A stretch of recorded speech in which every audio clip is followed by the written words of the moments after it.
विश्व प्रसिद्ध महाकालेश्वर मंदिर के विस्तारीकरण का काम लगातार जारी है। इसी के चलते महाकाल मंदिर के बाहर बड़ा गणेश मंदिर तक 9 मकानों को प्रशासन ने चिन्हित कर तोड़ने की कार्यवाही शुरू की थी। उसी दौरान मकान मालिकों ने कोर्ट का स्टे लाकर प्रशासन की कार्यवाही को रुकवा दिया था।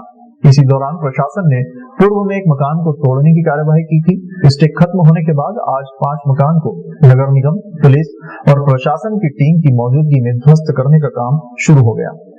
कल्याणी पांडे एसडीएम ने जानकारी देते हुए बताया कि महाकाल मंदिर विस्तारीकरण के दौरान 9 मकानों को प्रशासन ने तोड़ने के लिए चिन्हित किया था, जिसमें मकान मालिकों ने स्टे लाकर कार्यवाही को रुकवाने का प्रयास किया था।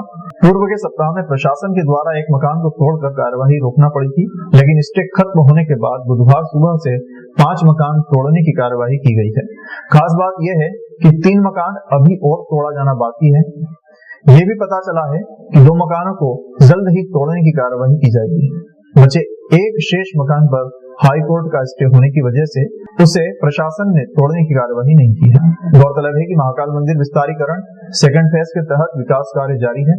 इसी के चलते मंदिर के आसपास अतिक्रमण हटाने की कार्यवाही की जा रही है।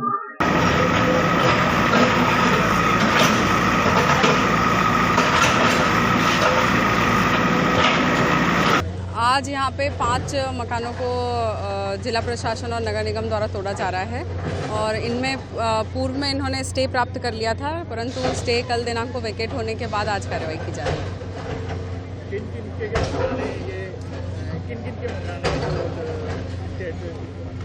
इसमें 5 थे आवेदक जन जो तहसीलदार न्यायालय में गए हुए थे और उन पर पूरी सुनवाई विधिवत करने के बाद ही तहसीलदार न्यायालय ने ये आदेश जारी किए थे कि यहाँ से ये खाली कर दें, और जो समय सीमा इनको दी गई थी उसमें इन्होंने खाली नहीं किया था, उसके बाद इन पर कार्रवाई की गई।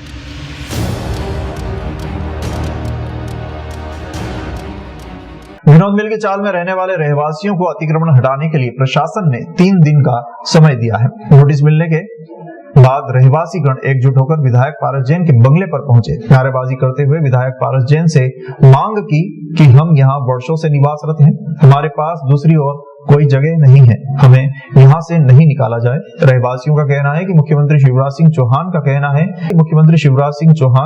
कहना है कि जो लोग 10 वर्षों से रह रहे हैं उस जगह से नहीं हटाया जाएगा, तो फिर हमारे साथ दोहरा व्यवहार क्यों। चाल के लोग बंगले के बाहर घंटों धरना देकर बैठे रहे, जबकि पूर्व मंत्री पारस जैन ने आश्वासन दिया कि मैं इस संबंध में चर्चा करता हूं। ये कोर्ट का मामला है। आपको बता दें कि विनोद मिल की चाल में करीब 150 मकानों में सैकड़ों लोग निवासरत हैं। मुआवजे की बात करो। मुआवजा तो आपको किसी कंडीशन में ये बात अलग है कि आपको यदि कोई बनाने की जगह अभी डाला आप किसी को कोई पैसा देने की वो ये कहेगा हमने 8,000 10,000 मेरे खर्च करें, अरे खर्च करें तो उस टाइम पे आपने 200-400 रुपये चल जा सकते हैं। कलेक्टर साहब ने बोल दिया कि 3 दिन के अंदर यहाँ से मकान अतिक्रमण बता रहे हैं हमको, और हमारा सुनने के लिए तैयार नहीं है। हम सबसे कह थक गए और हम अब इनके लिए चक्कर लगा के थक गए, और अब वो बोल रहे तुमको यहाँ घर ना मिलेगा, ना जगह मिलेगी, ना तुमको मुआवजा मिलेगा, कुछ भी नहीं मिलेगा। अब हम बताओ कहाँ जाए बाल बच्चों को ले लेके। मैं बीपी थायराइड शुगर की पेशेंट हूँ और दिन रात मेरे को यही लग रही कि हम घर कहाँ जाएंगे, किराया भी देने की हमारी हैसियत नहीं है। सुबह से मजदूरी करते हैं, शाम को पेट पालते हैं। विनोद मिल की चाल में रहते 150 रहवासी हैं हम, 150 परिवार हैं। और अभी वो बोल रहे हैं कि तुमको संतोषपूर्वक जवाब हमको नहीं दिया है उनने, और वो बोल रहे हैं कि तुमको तो यहाँ जगह नहीं मिलेगी। ये चाहते कि कहीं भी उनको जगह मिले, इनको हटाने के पहले हम भी ये चाहते कि इनको जगह मिले। तो इनकी समस्या ये है कि इनको हटाने के बारे में मैं भी ये चाहता हूँ कि इनको कहीं ना कहीं वैकल्पिक व्यवस्था जब मिल जाए। तो 150 परिवार हैं, वस्तु स्थिति ये गरीब लोग हैं, सब मिल वाले, उनको देना चाहिए, ये हमारा मत है। लेकिन कोर्ट का मामला क्या है वो कलेक्टर साहब से आज भी बात है, अभी मैं फिर बात करूँगा। आज ही मैंने घर पर धरना दिया है, इनका काम है धरना देना वास्तविक में, और हम चाहते हैं कि समस्या का निराकरण।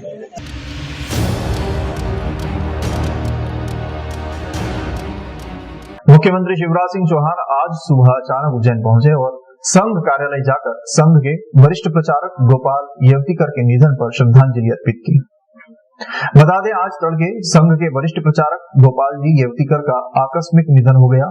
उनके निधन की खबर मुख्यमंत्री शिवराज सिंह चौहान तक पहुंची तो उन्होंने तुरंत उज्जैन आने का प्रोग्राम बना लिया। मुख्यमंत्री सुबह हेलीकॉप्टर से उज्जैन आए और हेलीपैड से सीधे सरदारपुरा स्थित संघ कार्यालय आराधना भवन पहुंचे। यहाँ मुख्यमंत्री शिवराज सिंह चौहान ने वरिष्ठ प्रचारक गोपाल जी की पार्थिव देह के दर्शन कर पुष्पांजलि अर्पित की। वापस लौटते वक्त मुख्यमंत्री शिवराज सिंह चौहान ने मीडिया से बातचीत करते हुए कहा कि गोपाल जी एक व्यक्ति नहीं, एक संस्था थे। उनका निधन अपूरणीय क्षति है। उन्होंने अपना संपूर्ण जीवन भारत माता को समर्पित कर दिया। यहाँ श्रद्धांजलि अर्पित करने के पश्चात मुख्यमंत्री शिवराज सिंह चौहान सीधे पुलिस लाइन स्थित हेलीपैड पहुंचे और हेलीकॉप्टर से भोपाल की ओर रवाना हो गए। व्यक्ति नहीं, विचार थे, संस्था थे, प्रेरणा थे। उन्होंने स्वयं का पूरा जीवन तो भारत माता की सेवा में समर्पित किया था, लेकिन हमारे जैसे लाखों लाख स्वयं सेवक भी उनके हाथों तैयार हुए, उनकी प्रेरणा से तैयार हुए। बचपन में भोपाल में वो हमारे विभाग प्रचारक थे, तब मैं उनके संपर्क में आया था और उनकी प्रेरणा, उनके जीवन, उनके आदर्श, वो काम करने की हमारी प्रेरणा बने। उनका जीवन हम जैसे कार्यकर्ताओं को प्रेरणा देता रहेगा। वो हमारे आदर्श हैं और उनके बताए मार्ग पर हम चलते रहेंगे। उनके चरणों में प्रणाम।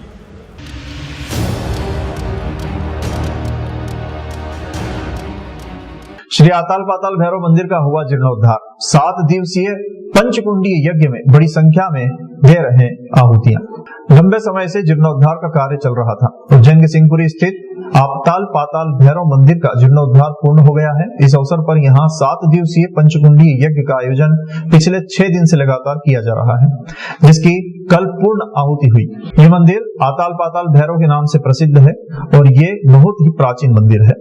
यहाँ पर जीर्णोद्धार का काम कई दिनों से अधूरा पड़ा था, जिसे यजमान राजेश ओझा बिहार के विशाखापट्टनम में रहने वाले द्वारा पूर्ण कराया गया है। उन्होंने अपनी अनुभूति सुनाते हुए कहा कि मुझे ये कार्य करवा कर बहुत अच्छा महसूस हो रहा है।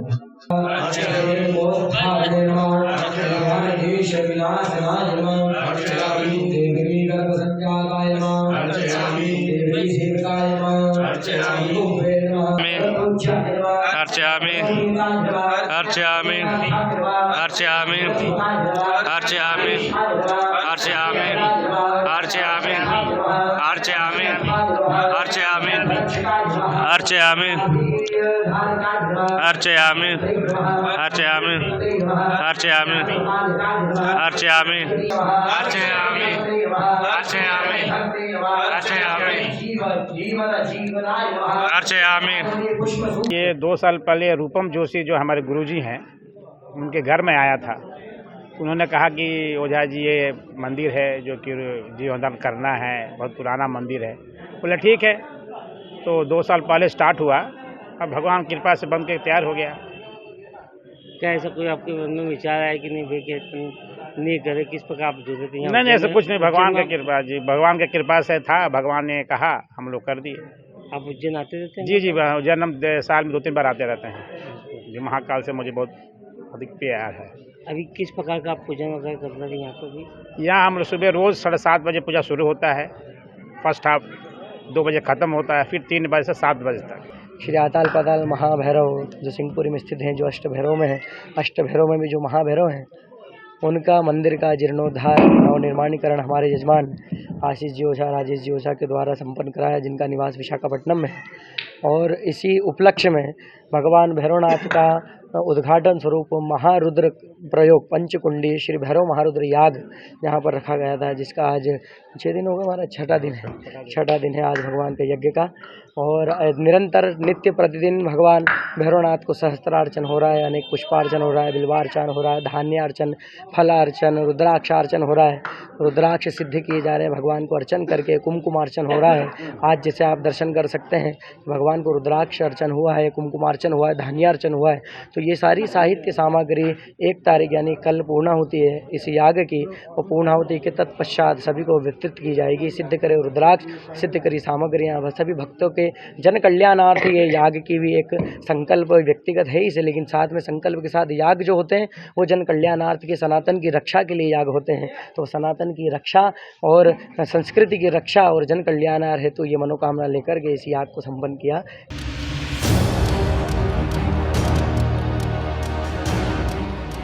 दैनिक अवंतिका और दैनिक ब्रह्मास्त्र की निश्चित पुरस्कार योजना।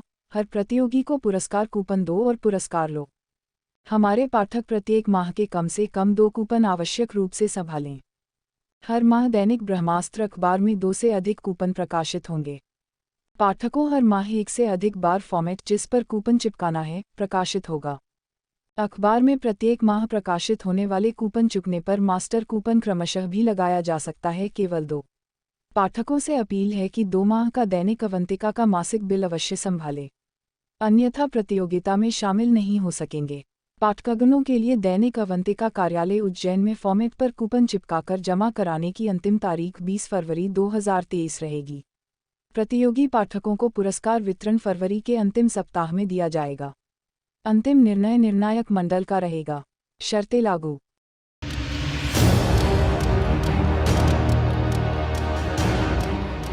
इंदौर में जनवरी 2023 में ग्लोबल समिट के साथ ही प्रवासी भारतीय सम्मेलन भी होने जा रहा है। दोनों बड़े आयोजनों को लेकर शहर भर में तैयारियों का सिलसिला तेज है। इसी सिलसिले में निगम आयुक्त प्रतिभा पाल ने एमजी रोड सड़क चौड़ीकरण का निरीक्षण किया। निरीक्षण के दौरान आयुक्त प्रतिभा पाल ने मार्ग के अधूरे काम को जल्द पूरा करने के निर्देश दिए। इसके साथ ही तय किया गया कि जल्द ही मार्ग के कुछ एरिया में ब्यूटिफिकेशन और पैच वर्क का काम किया जाएगा। निगम आयुक्त ने निरीक्षण के दौरान यह भी देखा कि कई मकानों के बाहर अवैध कब्जे कर गुमटियां भी लगाई गई है। आयुक्त ने इन कब्जों को भी हटाने के निर्देश दिए।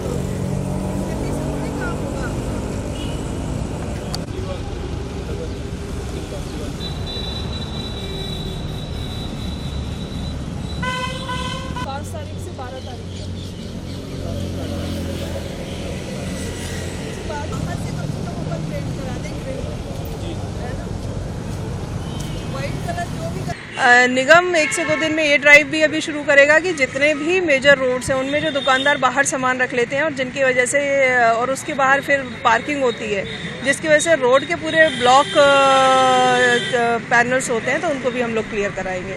कुल मिलाकर के तैयारी ये है कि प्रवासी भारतीय दिवस और ग्लोबल इन्वेस्टर समिट के लिए शहर की तैयारियाँ अच्छी रहें। दिवस को लेकर के तैयारियां चल रही हैं निगम की, उसमें एमजी रोड अपना महत्वपूर्ण रोड है क्योंकि जो भी गेस्ट अपने यहाँ रुकेंगे वो एमजी रोड को फॉलो करते हुए पुराना शहर, राजवाड़ा इस क्षेत्र में जाना चाहेंगे, तो अपने लिए ये बहुत महत्वपूर्ण रोड है और अदरवाइज भी शहर के ट्रैफिक और बाकी व्यवस्थाओं के लिए इम्पॉर्टेंट रोड है। तो इसमें जो भी हमारा पैचवर्क का काम है, जहाँ पेवर रिफिक्सिंग होना है, कुछ ब्यूटिफिकेशन के पॉइंट हैं, गार्डन की टीम के काम है, साथ ही ये भी देखने में आया है कई जगह बिल्डिंग्स के जो सेटबैक हैं उन सेटबैक में कई जगह गुमटियाँ और ठेले बिल्डिंग वाले लगवा रहे हैं। ये भी बिल्कुल गलत परंपरा है, इसको भी हम लोग क्लियर करेंगे। बिल्डिंग के ऑफसेट जो है वो पूरी तरीके से सर्कुलेशन स्पेस हैं और इनमें जहाँ भी इस तरीके के हम लोगों को इंक्रोचमेंट मिले हैं वो हटाएंगे भी। इसके अलावा भी रोड साइड में जो ट्रैफिक को बाधित करने वाला इंक्रोचमेंट है वो भी क्लियर।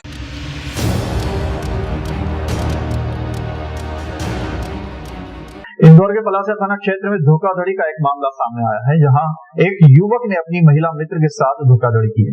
बड़ी ग्वालटोली में अपने दोस्त के साथ रहने वाली आरती बघेल ने अपने दोस्त नवीन झारिया के खिलाफ धोखाधड़ी का मामला दर्ज कराया है।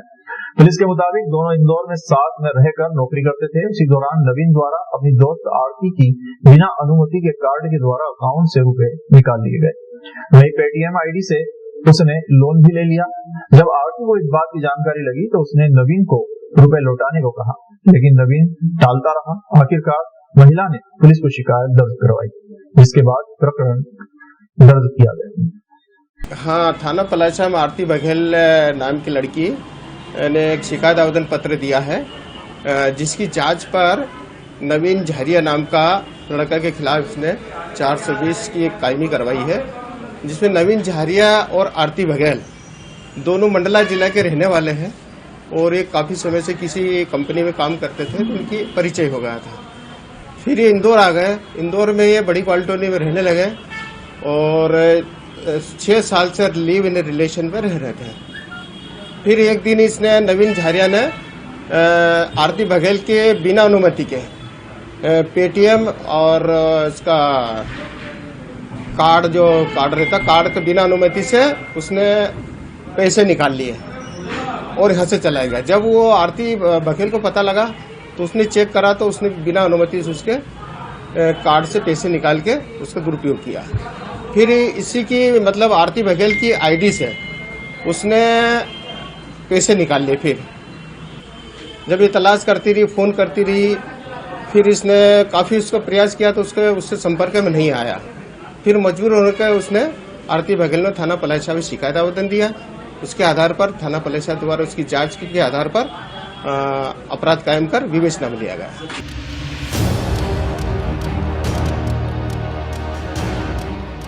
इंदौर में दिन दहाड़े सराफा दुकान में चोरी हो गई। यहाँ वॉशरूम गए व्यापारी की दुकान पर बदमाश ने वारदात को अंजाम दिया। ये वारदात सीसीटीवी फुटेज में भी कैद हो गई। इंदौर की एक दुकान में बदमाश हाथ साफ कर गया।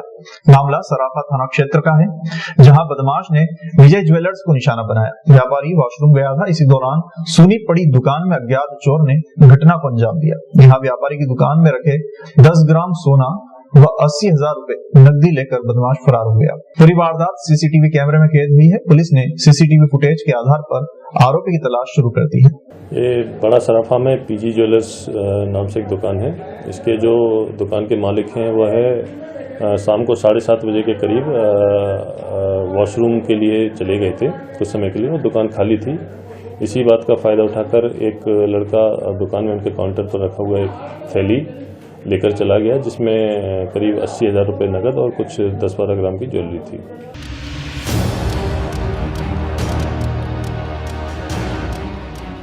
आलोट नगर में अवैध व अविकसित कॉलोनियों का धंधा चरम पर है, जिसमें आम आदमी की मेहनत का पैसा कॉलोनाइजर की तिजोरियों में जा रहा है, लेकिन उन्हें पूर्ण विकसित कॉलोनियों के ख्वाब दिखाकर पूरी तरह से अविकसित एवं सुविधाओं से वंचित कॉलोनियों में प्लॉट दिखाकर ठगा जा रहा है। नगर की शिव वाटिका एवं इंद्रप्रस्थ कॉलोनी के खिलाफ आरटीआई कार्यकर्ता योगेश राणा ने मोर्चा खोला है।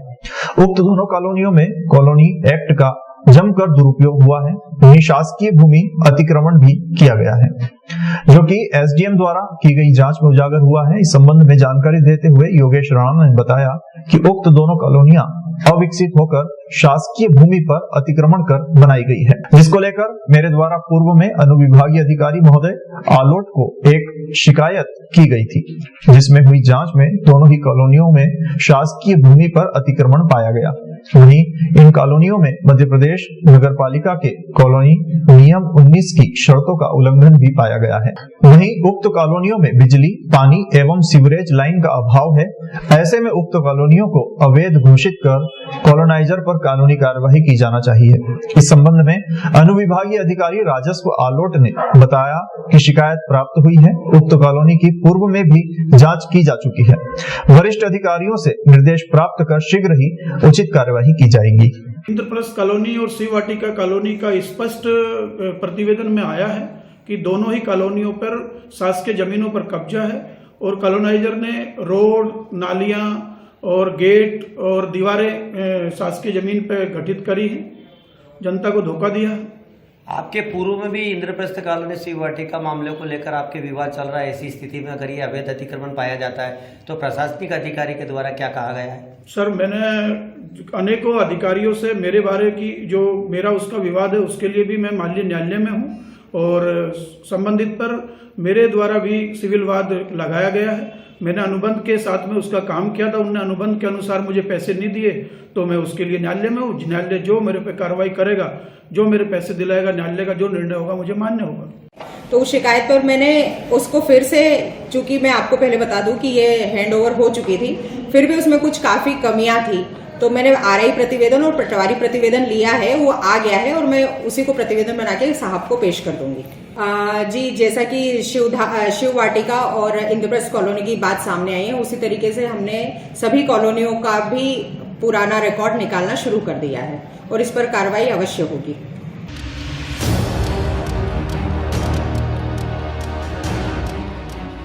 16 वर्षों से न्याय के लिए दर दर भटकती महिला ने अपनी पति की मृत्यु उपरांत न्याय की आस में एसडीएम कार्यालय आलोट के बाहर धरना दिया। उनके साथ 2 पुत्र भी हड़ताल पर बैठे। आलोट तहसील कार्यालय में पदस्थ बाबू के मरणोपरांत परिवार अपने हक के लिए विगत 16 वर्षों से न्याय की गुहार लगा रहा है। वहीं थक हार कर अब परिवार तहसील कार्यालय के सामने अनिश्चितकालीन धरने पर बैठा है। आलोट तहसील कार्यालय में पदस्थ बाबू के पद पर कार्यरत रहे स्वर्गीय रमेश चंद्र की मृत्यु उपरांत उनके परिजनों को आज तक नहीं मिली पेंशन और न ही कोई अनुकंपा नियुक्ति मिली है। की सर्विस थी यहाँ 94 में रतलाम से ट्रांसफर होकर आए थे। उसके बाद सन 2006 तक मतलब 2000 तक यहाँ पे सर्विस करी उन्होंने। उसके बाद 2006 में उनकी डेथ हो गई, तो उनकी अनुकंपा नियुक्ति वगैरह, पेंशन, ग्रेजुटी, बीमा वगैरह मेरे को 16-17 साल ये रतलाम आलोट करते करते हो गए। अभी तक कोई पेंशन नहीं मिली? कुछ भी नहीं, मतलब शासन प्रशासन की तरफ से कोई लाभ नहीं मिला मुझे। आवेदन निवेदन करते करते प्रशासन का क्या जवाब है? प्रशासन बोल रहे हैं मतलब आलोट आता हूँ तो बोले रतलाम जाओ, रतलाम जाता हूँ तो बोले आलोट से होगा सब आपका काम। और आलोट वाले बता रहे हैं कि मेरे पिताजी कोई सर्विस बुक वगैरह कुछ भी नहीं है। उसके बाद भी मैंने सब जो भी डॉक्यूमेंट थे सब अवेलेबल करवा दिए मैंने। उसके बाद भी मेरी कोई सुनवाई नहीं हो रही है और 2 साल तो अभी ऑलरेडी मुझे आलोट में आते आते हो गए। एक ऐसा विभाग जहां हर विभाग के लोग न्याय पाने के लिए जाते हैं, उसी विभाग में कार्यरत रहा कर्मचारी का परिवार उसकी मृत्यु उपरांत उसकी पेंशन और अनुकंपा नियुक्ति को लेकर 16 वर्षों से कर रहा है इंतजार। शासकीय दफ्तरों के चक्कर लगा लगा कर हताश और निराश परिवार ने दिया एसडीएम कार्यालय के सामने धरना। अपने 2 बेटों संग हड़ताल पर बैठ गई। पोते पोती छोटे छोटे सबको बाल बच्चों को मेहनत कर कर के बड़े कर दिए।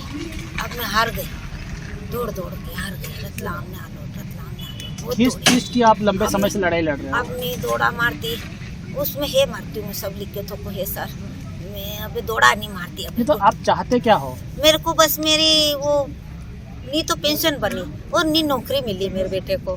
बहुत परेशानी उठाई है सर। तहसीलदार लीडर थे, वो बहुत बड़े पद पे थे। वो उनकी कुर्सी भी बता दूंगा, अभी मैं कुर्सी भी देख रखी थी। कितने समय से लड़ाई लड़ रहे हो आप? बहुत ही लड़ रही हूँ। उस मृत्यु में ये साफ लिखो। कितने साल हो गए लगभग? तो 15-16 साल तो हो गया सर। वहीं एसडीएम ने माना कि पीड़ित महिला के पति हमारे ही विभाग में सहायक वर्ग 3 पर कार्यरत रह चुके हैं। पुराना प्रकरण होने से हमने शासन से अभिमत मांगा है। जैसे ही दिशा निर्देश हमें प्राप्त होंगे आगामी कार्यवाही की जाएगी और पीड़ित परिवार को जल्द ही न्याय मिलेगा। जी, ये जो महिला सामने बैठी हैं ऑफिस के मेरे, वो हमारे यहाँ पर कार्यरत एक सहायक वर्ग 3 रमेश वर्रा की वाइफ है। इनका पेंशन प्रकरण का मामला है। ये थोड़ा पुराना प्रकरण होने से ये इसमें हमने शासन से अभिमत चाहा है। जो भी शासन के द्वारा हमें निर्देश दिए जाएंगे उसके अनुसार हम आगामी कार्रवाई करेंगे। देखिए, मैं यहाँ यह स्पष्ट कर देना चाहती हूँ कि न्याय तो अवश्य भी ही मिलेगा उनको, क्योंकि पीड़ित तो है वो। लेकिन जब तक हम मतलब आगे की कार्रवाई नहीं कर सकते जब तक शासन के द्वारा स्पष्ट निर्देश हमें प्राप्त ना हो जाए।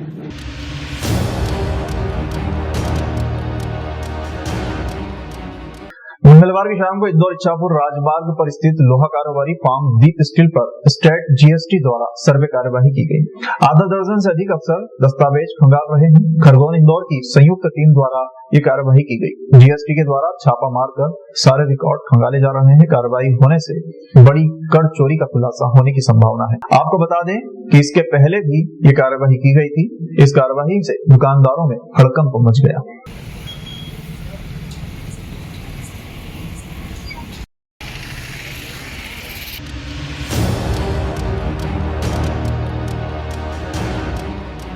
आपराधिक गतिविधियों पर अंकुश लगाने हेतु शहर में एक कैमरा शहर के नाम अभियान चलाया जा रहा है। पुलिस अधीक्षक राजगढ़ द्वारा ब्यावरा शहर की यातायात व्यवस्था और आपराधिक गतिविधियों पर अंकुश लगाने हेतु तीसरे नेत्र के रूप में एक कैमरा शहर के नाम अभियान चलाया जा रहा है, जिसके अंतर्गत ब्यावरा शहर की मुख्य सड़कों एवं चौराहों पर जन भागीदारी द्वारा सीसीटीवी कैमरे लगाए जा रहे हैं। ब्यावरा नगर में चोरी की वारदातों एवं महिलाओं के साथ छेड़छाड़ की बढ़ती समस्याओं को दृष्टिगत रखते हुए ब्यावरा शहर के वरिष्ठ व्यवसायी जुगल किशोर अग्रवाल द्वारा निजी व्यय पर पुराना एवी रोड स्थित शासकीय कन्या स्कूल के सामने और शहर का हृदय स्थल पीपल चौराहे पर सीसीटीवी कैमरे लगवाए गए, जिनका सिटी पुलिस थाना प्रभारी राजपाल सिंह राठौड़ के कर कमलों से शुभारंभ किया गया।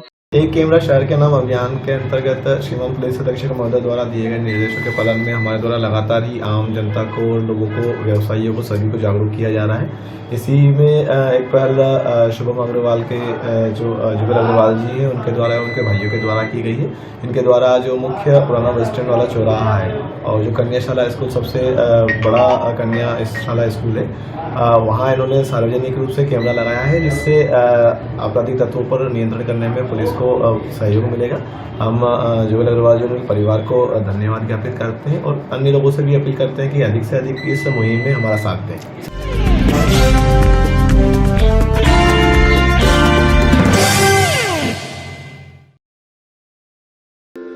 ओम शांति।